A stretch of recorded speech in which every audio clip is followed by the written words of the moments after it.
Aaron Magruder is here. He is the creator and artist behind the comic strip The Boondocks. Just 2 months after its national debut, newspapers in 195 cities have signed up for the strip. It makes it one of the biggest launches in comics history.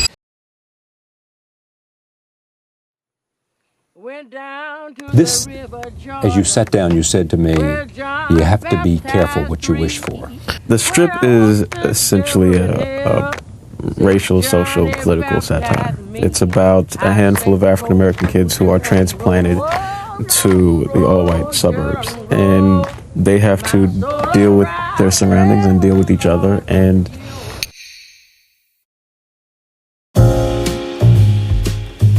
as I have grown older, I wanted to explore the deeper narrative this show tries to portray. Similarly to what Family Guy does, this show is able to stand on its 2 feet and try and criticize society on its own. And thus, in this video, we'll be delving deeper into the history of who and how it was created to, and analyzing themes that it tried to portray in its entirety.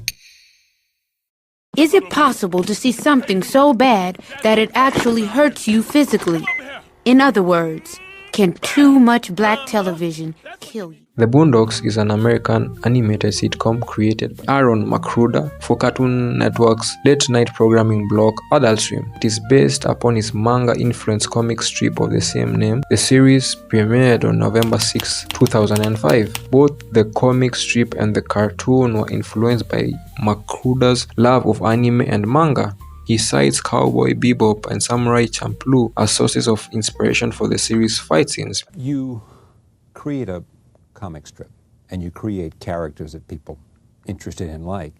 Immediately there's all these things, spin-offs, merchandise, TV shows, records, movies. The opening sequence of Season 1 contains similarities to that of Samurai Champloo. Some of the humor is based on the characters' anime-style movements. The Boondocks began as a comic strip on hitlist.com, one of the first music websites. The strip later found its way into the Source magazine. Following these runs, Magruder began simultaneously pitching the Boondocks as both a syndicated comic strip and an animated television series. The former goal was met first, and the Boondocks debuted in newspapers in April 1999. In the meantime, the development of the TV series continued in between fall of 2003 to summer of 2004. Magruder and film producer and director Reginald Hudlin, president of entertainment for BET from 2005 to 2008, created a Boondocks pilot for the Fox network, but found great difficulty in making the series acceptable for television. Hudlin left the project after the Fox deal fell through, though Magruder and Sony Television were contractually obligated to credit him as an executive producer for the first 2 seasons. Or I'm asking you, is this successful because, as it is, and had this meteoric success, you might argue, because it's all those things, funny, edgy, hip, and vulnerable, filled with attitude, slang, and irreverent, and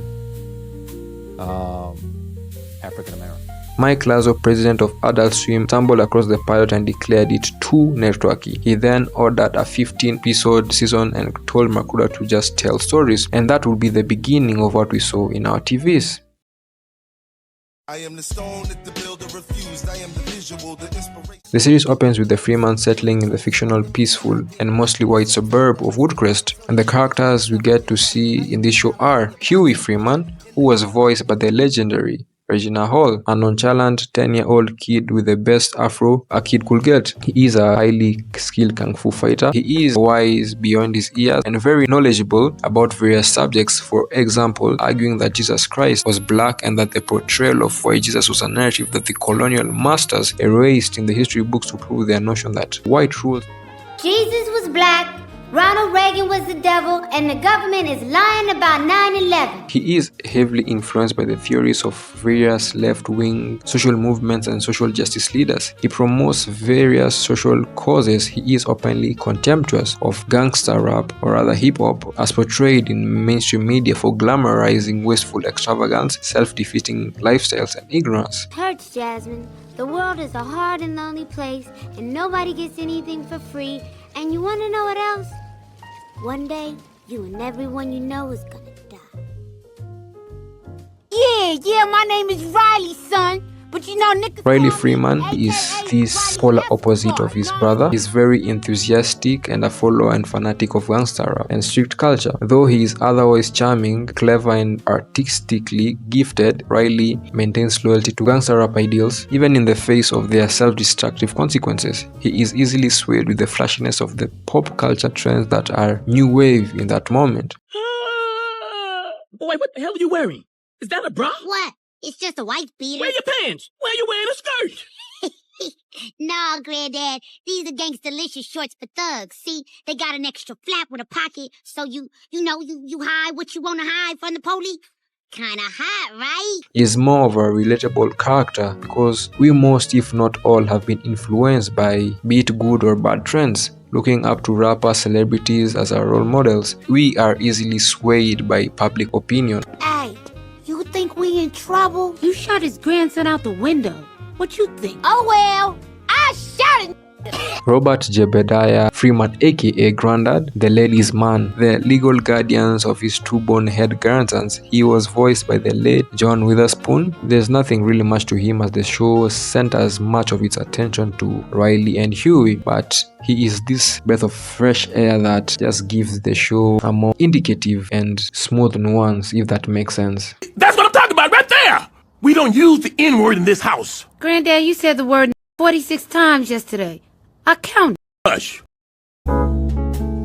The Boondocks gives commentary on American politics from a black left-wing perspective. The series accomplishes this by using satire and controversial statements, such as the opening lines of the series, "Jesus was black, Ronald Reagan was the enemy, and the government is lying about 9/11. The show has also given input on subjects: the American government's response to Hurricane Katrina, the Iraq War, and other controversial political events that took place throughout the 2000s. Dr. King, okay, you're an advocate of nonviolence, but guess what? How do you think the United States should respond to the terror attacks of 9/11?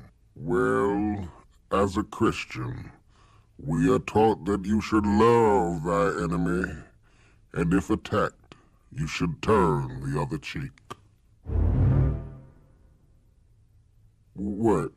America was outraged. When asked about the show and the approaches taken that made it so controversial, series creator Aaron Makuda said, "I just hope to expand the dialogue and hope the show will challenge people to think about things they wouldn't normally think about, or think about it in a very different way. And for sure, these conversations have been had in all platforms that we can access, from Joe Rogan to your favorite conspiracy YouTube channel." The strip is essentially a racial, social, political satire. It's about a handful of African American kids who are transplanted to the all-white suburbs, and they have to deal with their surroundings and deal with each other, and it plays out as an exploration of the American racial dynamic, both interracial and intraracial.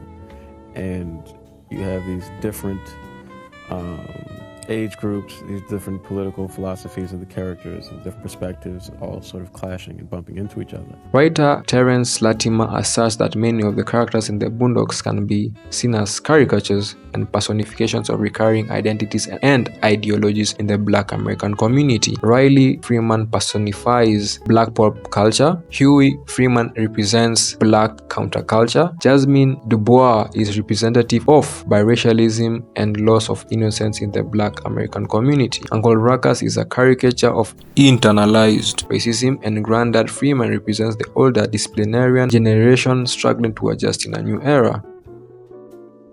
In his essay for the Culture Crypt, Smith echoed Latimer's statements but focused on brothers Huey and Riley Freeman for much of his analysis, arguing that through them the series is able to achieve much of the satire and critiques of the Black American community. Smith also notes the importance of secondary characters such as Sarah Dubois, who through her liking to humanizers and caricatures such as Asha, Pretty Boy Fleazy, and a stinkmina-possessed Tom Dubois. It serves to show how society fetishizes and reduces black men to their most minimalistic and negative qualities to appease others, he said.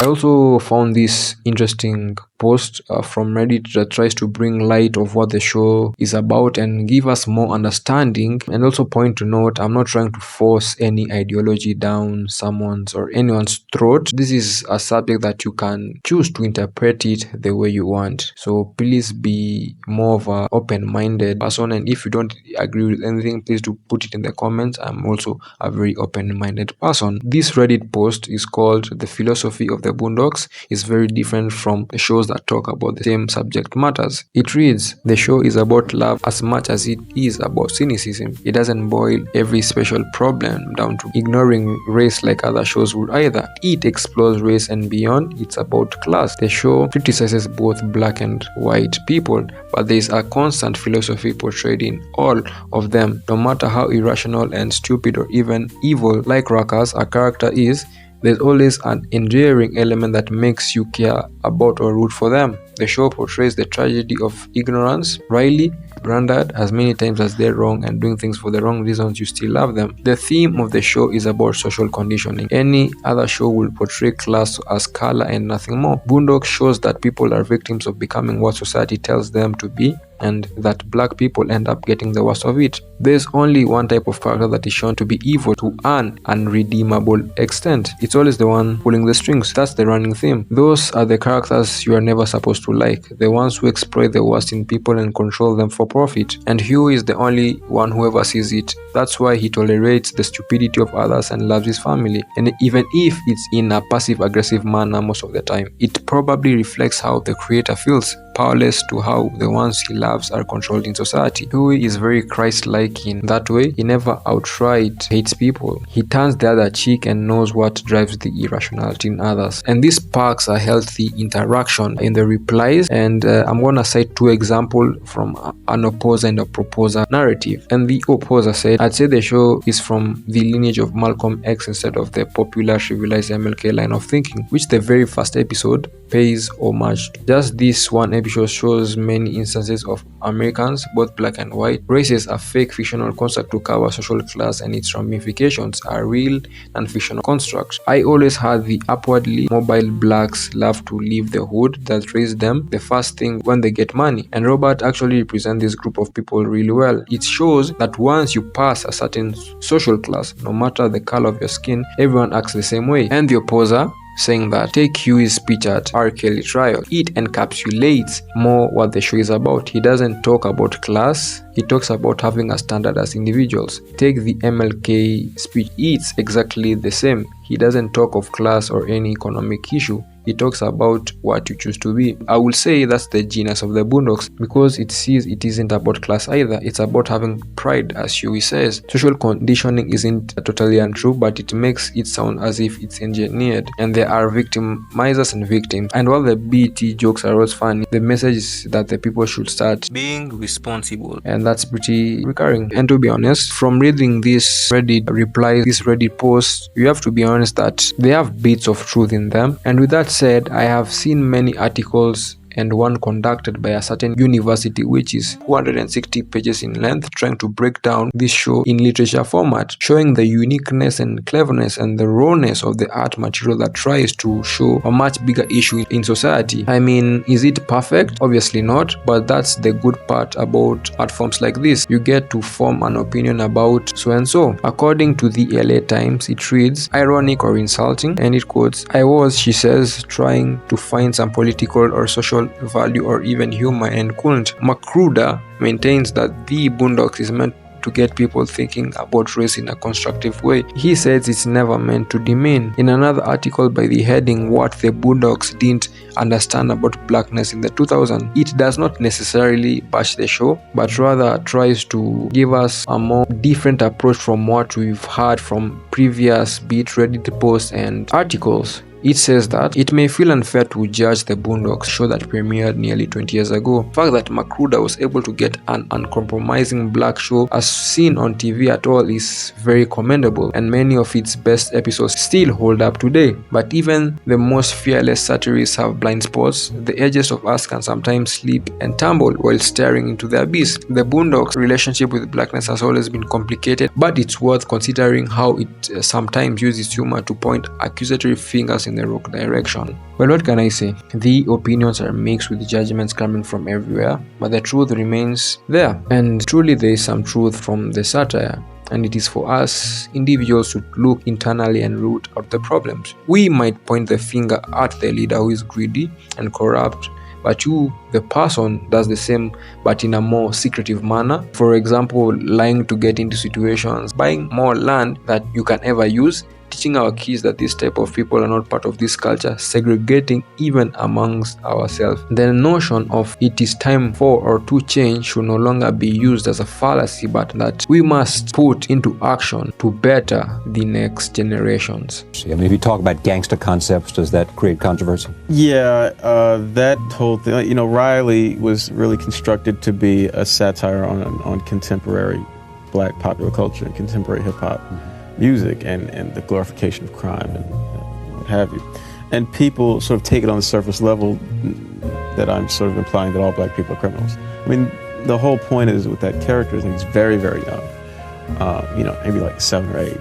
And, you know, he's sort of obviously going out of his way to be a thug and to look menacing and all of this. And he's not. And that is where the humor lies. Only people, I think, are only looking at it on the very surface level.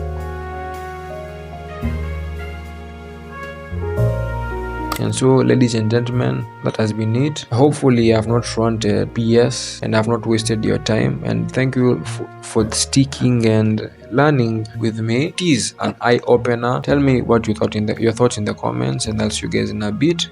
Peace.